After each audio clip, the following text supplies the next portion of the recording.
Hey, it's Jerry at the Fledge. Welcome to another episode of Every Damn Day. Today I have a fairly new friend of ours, Nekeyta, from Uncovered Beauty Studio. How you doing today? I'm good, Jerry. Thank you. How are you? I am good. Welcome to the show. I'm glad you're here. Thank you. Thank you. You're welcome. So why don't you tell us a little bit about yourself and about Uncovered Studios and anything else you feel like telling us today? Okay, sweet. Well, I am Nikita, and I'm born in Michigan, but I'm originally from Flint, Michigan.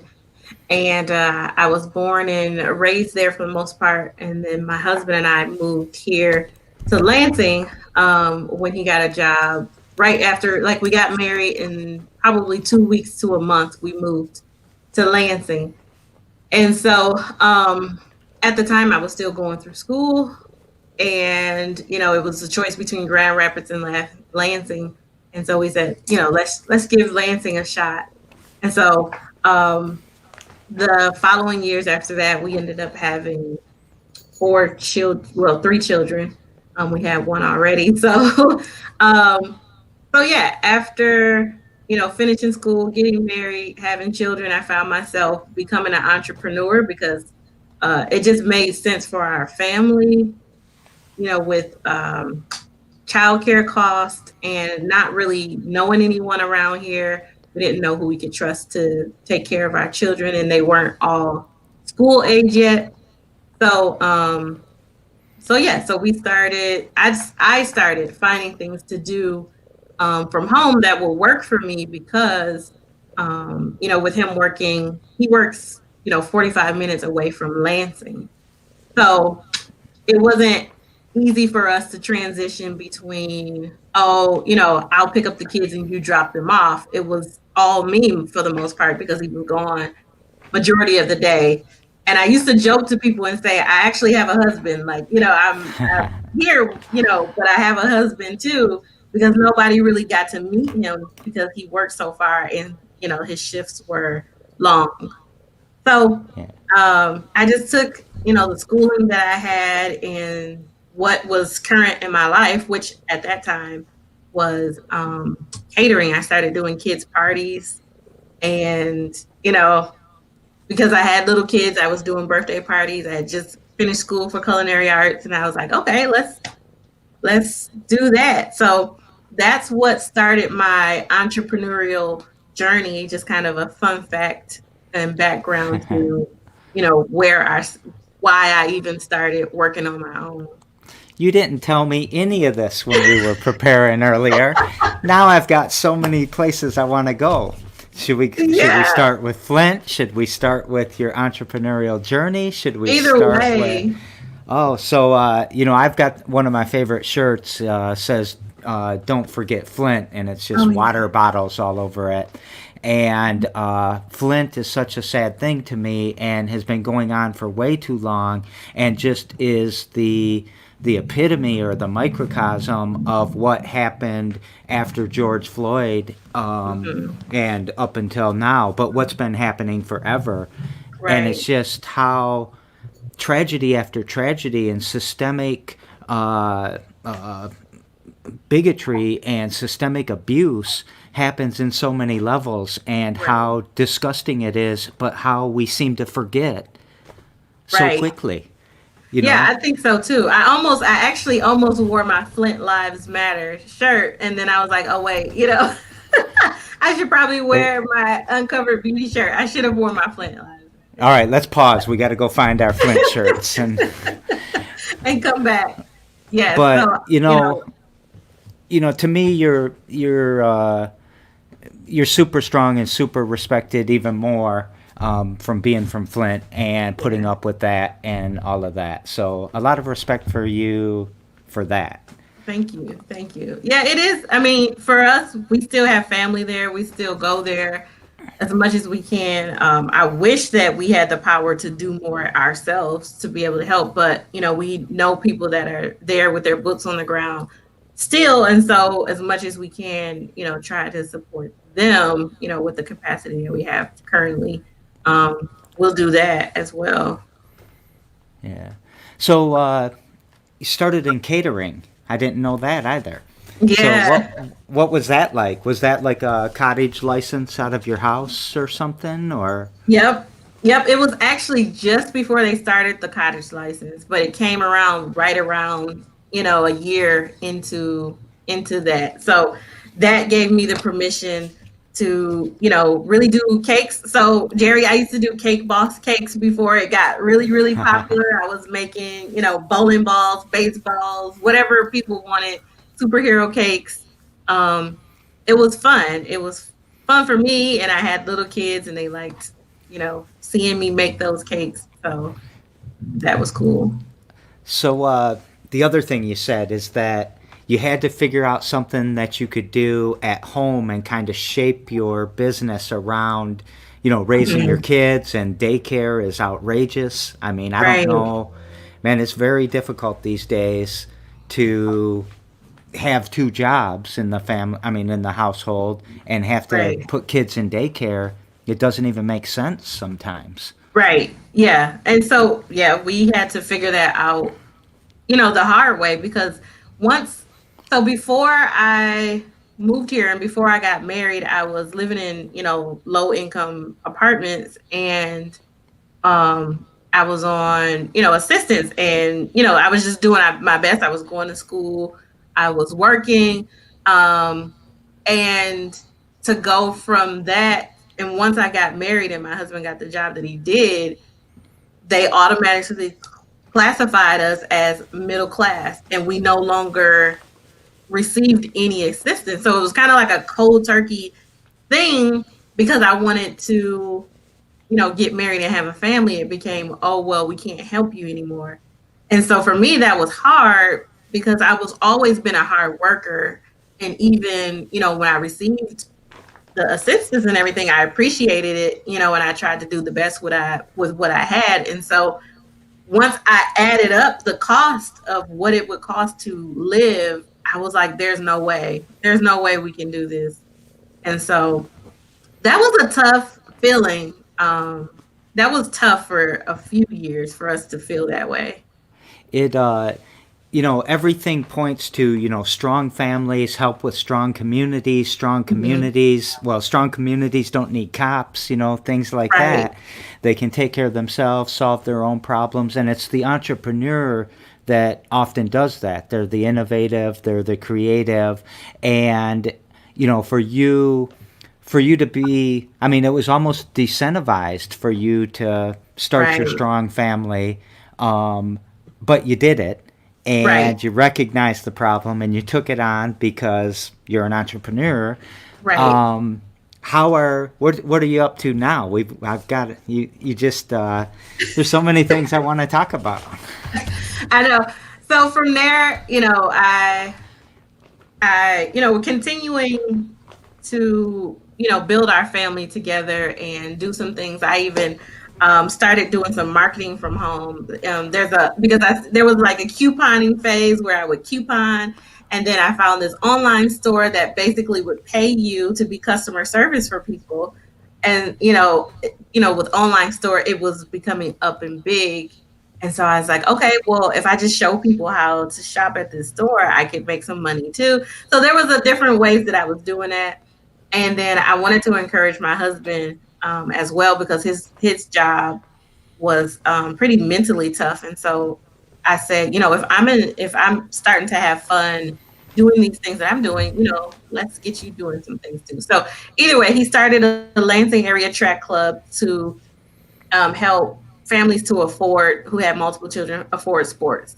So it was there that I was just helping him at track, and my daughter said, to me, "Mom, look, there's a lady who has no hair, and she's like, she's beautiful, you can do it." And I'm like, "What?" you know, um, and a lot of times I describe it as just one of those moments that took apart my whole life because prior to that, all these other things that I had been doing it, hiding the fact that I was losing my hair and I was going through all of this by myself, kind of even away from my family, just in the bathroom by myself. I didn't even want them to know, what I was doing and what I was going through, because we just had so much other, it felt like we had other things that were more important. You have some of the most beautiful women on your website, and Thank I think you. you're one of them. And I know Thank you. exactly what your daughter means by that statement. Thank you. You want to tell us a little bit more? Because I do have your website in the comments or when this video comes out. Oh, okay. But why don't you tell people more about Uncovered Beauty Studio? Yeah. So Uncovered Beauty Studio is actually it's underneath. I started off as trying to figure out, do I go nonprofit or for profit, as I walked myself through how to embrace what I was going through. How do I, free myself from the standard of the world of not seeing women without hair. And so when I started looking into the statistics of, who can I turn to, I saw that there were a lot of women who lost hair or suffered with hair loss. And I'm thinking, how come we never see these ladies out in public? Like, how come, I've never seen a bald woman at the grocery store? And so as I started to walk myself through, being comfortable myself, I had to figure out, what was I going to do? And so I did a lot of work with women, and it was mostly for women who were going through hair loss. And a couple of my friends who were coming and supporting, and just onlookers, people word of mouth, were like, oh my gosh, I love what you're doing with the women who have lost their hair. But what about me? Like, I still have hair on my head, but I love what you're doing. Like, how can I be involved? How can I receive some of your services? So what happened was I ended up splitting it too. So there's a She's Uncovered. That's where the website Mm-hmm. name comes from. She'suncovered.com, which is the nonprofit. And then Uncovered Beauty Studio birthed to be able to do skincare, confidence coaching classes, um, just helping women overall, more like a holistic approach to their beauty, and accepting who they are, no matter what the situation is. It doesn't have to be that you're losing your hair, but that you can show up better when you decide to just be yourself, just be who you are, go through the process. Beauty doesn't have to look, a certain, box Yeah. kind of way. And, I'll help them walk that out, individually, to be their unique self. Yeah. Yeah. The I really learned a lot about you today when I was looking at your uh, two websites and your. Uh-huh. I think you've got a Square site and all of Oh that. yeah. Yeah. And again, all of that stuff is in the description of this video on YouTube, so people can get to your store and all of that. Yeah. But it's you're really doing amazing stuff. I really like it a lot. Thank you. And we've started to get to know each other through the One and All program that Hmm. Leap and MEDC and consumers and all of them are sponsoring. But Yeah. I didn't know all these other things about you. We got to get more personal I sometimes, I know. think. I know we do. Um, It's hard to get, all of that into, like, a yeah, conversation or two. yeah. But it's amazing how it's you and it's people like you that are building this community, that are building our economy, one Hmm. little brick at a time, if you will. But Right. it's made of us, and there's Right. so many people in this community making it stronger and Hmm. helping to take care of each other. I really love you entrepreneurs, and I Yeah. mean, I'm cheering for you every day. um, and Yeah. you're gonna change the world. You're gonna uh, make things matter. So, Yes. I agree. um, I think if um if we all work together, and even collaboration this year with the pandemic, it was like we could all figure out how to help only ourselves, or we could collaborate with different people, different entrepreneurs, different small businesses around here who are trying to get back on their feet, and offer our clients who are working hard for their money too. Like, how can we give them the most bang for their buck without, hurting our pockets? So yeah, there's a couple people that I've collaborated with.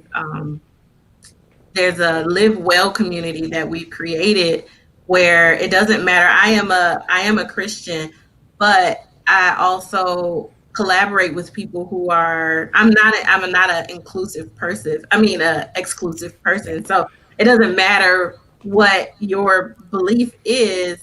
If you are trying to do something better to serve the community, like how can we make this working and come from different sides to be able to help everyone, right? Because you may come across someone who you could refer to me, and I may have someone who could refer to you. So Yeah. I love that. Yeah, you guys that cohort's doing great. Yeah. I'm really happy with where you guys are going, and I hope you are too. Yes, Uh, yes, yeah.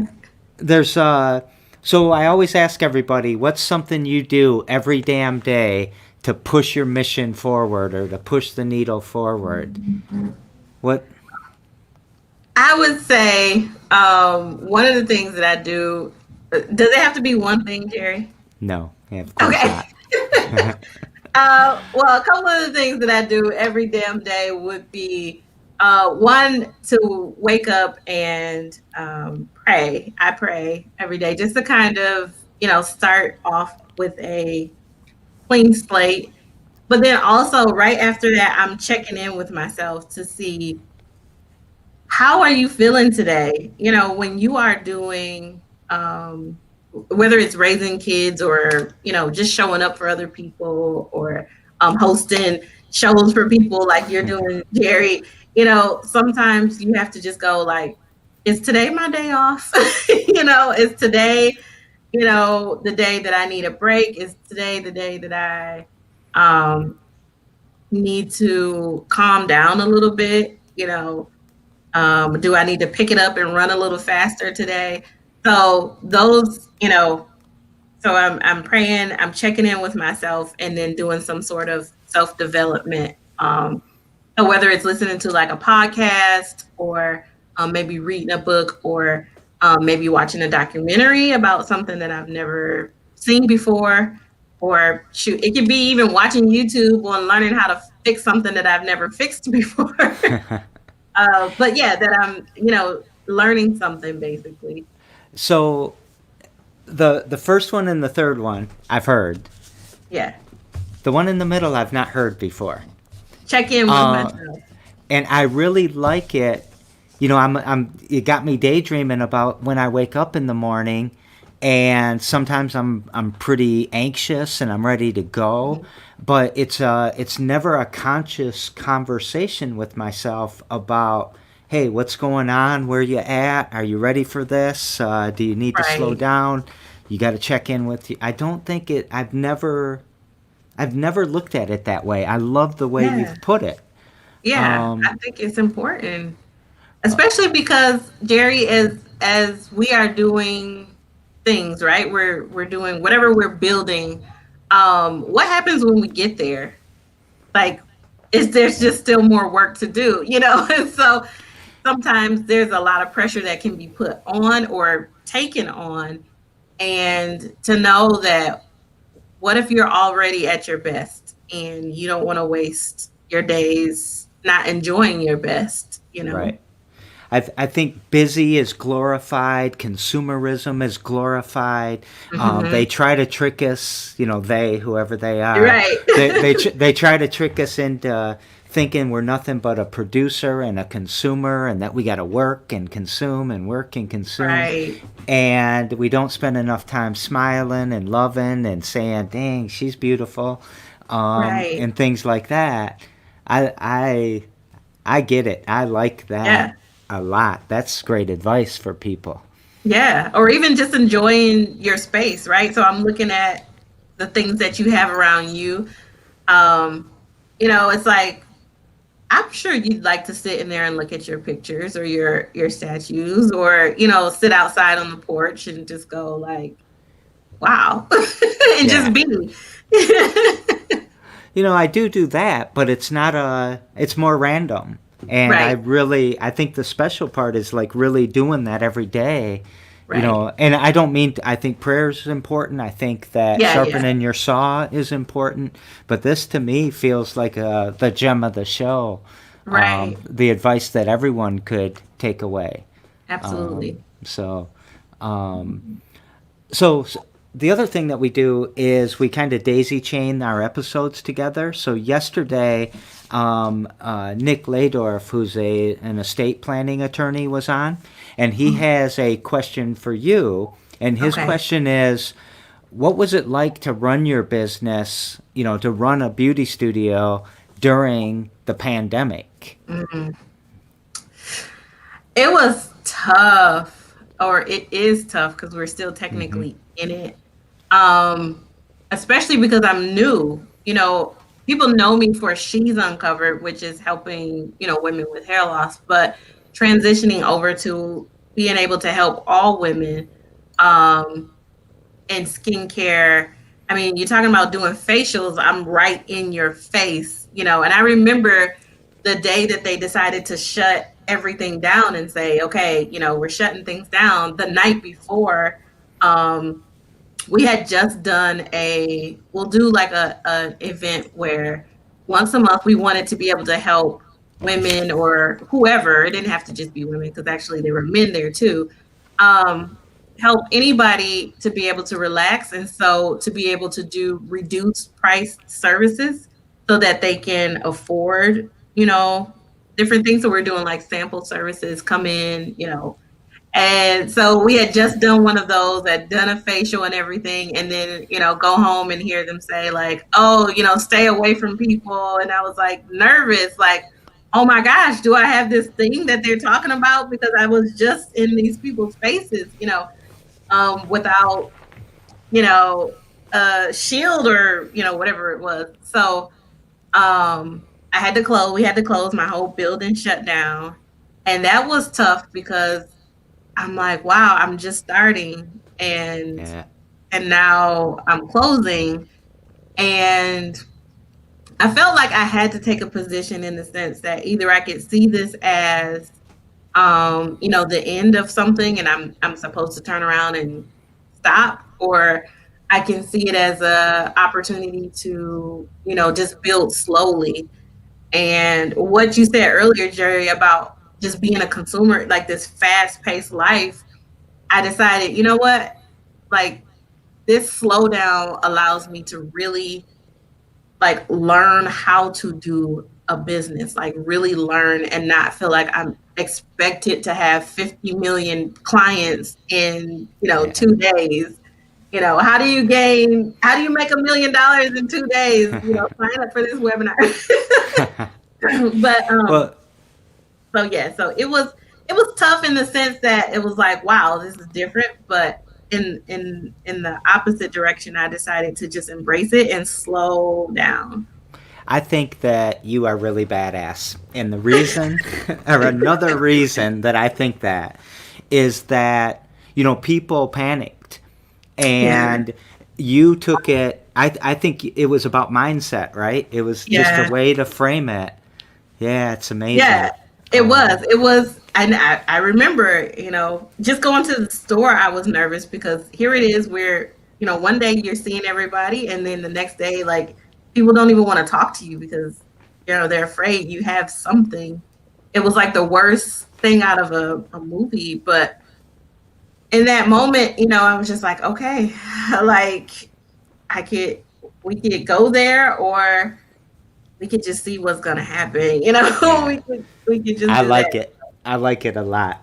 Yeah. So, tomorrow, um, I've got, oh shoot, I forgot who it was. I have to go look. Do you remember who it was when we talked earlier? Um, is her name? No, because I was gonna call her Camel. She's with M. Dot. Oh yeah, yeah. So let me just find her real quick. But she runs the program, the inclusivity and uh, purchasing program for the Michigan Department of Transportation, and she's coming Okay. on tomorrow. and her name is on the tip of my tongue, and I'll find it in a second. But so you have the opportunity to ask her a question, Okay. that just like I asked the question that came from Nick yesterday. Okay. So I would say I wrote it. I'm going to look down so I can remember because I wrote it. So my question is, when working and doing so much great work as a career, how do you unplug for yourself? And I think that's a wonderful question. And I want to turn it on you and ask you, how do you unplug for yourself with all the great work that you're doing? Because you've really got two organizations, you've got this pandemic, you've got all of the pressures that I know that people of color and especially women of color, you've got this extra burden on you right now. Yeah. And I see that. And how do you unplug? How do you, take that breath? Right. Um, so a couple things. Yes, in the sense that, even a friend of mine had to tell me, like, you don't have to be strong right now, especially with everything that was going on. I didn't realize how much it would affect, my being when all these announcements of what's happening to, my brothers and sisters, with, what's happening in the streets is like, wow, it does affect me in different ways. So ways that I've learned to unplug is to actually unplug, right? So to take my phone and, set it down and walk away. I actually sleep with my phone outside of my room at night. That has helped. My phone hasn't been outside of my bedroom in over 20 years.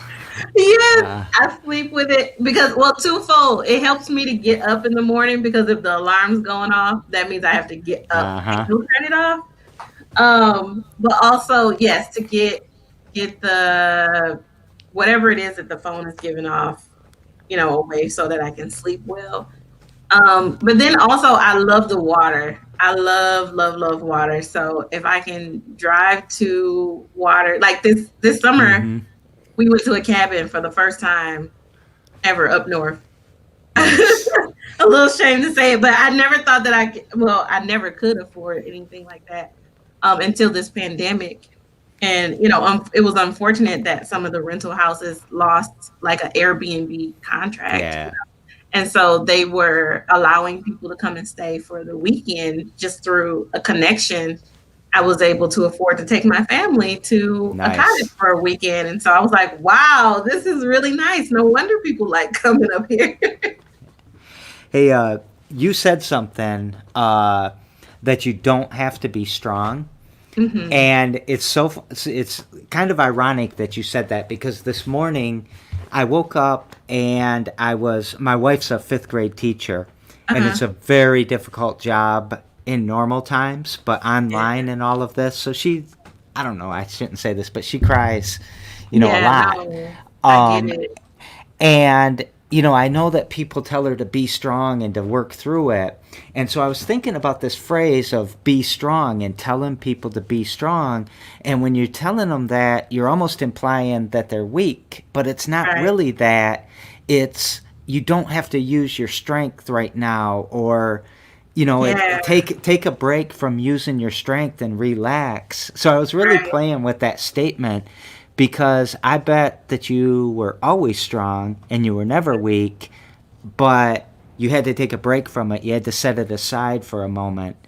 Yeah. Because I don't know. Seriously. Yeah. Even I was just talking to a friend who was a teacher last night. So I get it because, I said the same thing to her. Like, man, like I can't even imagine like the hard work that you're putting behind this and to be able to just get off. Like it's okay. It's okay. Like we've not done this before. It's okay to not be the A+ teacher or, to be the Yeah. A+ entrepreneur right now. Um, what's for you is for you. You got to be able to show up whole. Yeah. I think that's a good breaking point right here, because you talked about looking at the holistic beauty, the holistic self earlier, and Right. sometimes people say that and they don't really necessarily mean that, or they understand it in their part of their career or whatever. Right. But our conversation with you has been whole. My Yeah. conversation with you, it has been holistic, and you've really inspired me. Um, Okay. so this is I had a great time. So I'm going to Thank say a couple you. things, and then I'm going to come back to you. So first of Okay. all, everyone, if you can, subscribe to our YouTube channel so you can see great people like Nekeyta come on and tell us their entrepreneurial journey. Remember that Every Damn Day airs every damn day at 2 p.m. And we've got 99 Problems But a Pitch Ain't One coming up at 9 a.m. on Friday. So, do you want to take us out with anything? No, I just want to say thank you to you, Jerry. Like this has been fun. I love it. It's different, and I love all that you're offering to the community as well. You're welcome, and thank you for letting us get to know you and letting me hear your story and Yeah. just document what's happening. So, Okay. thank you for making our community strong. Absolutely.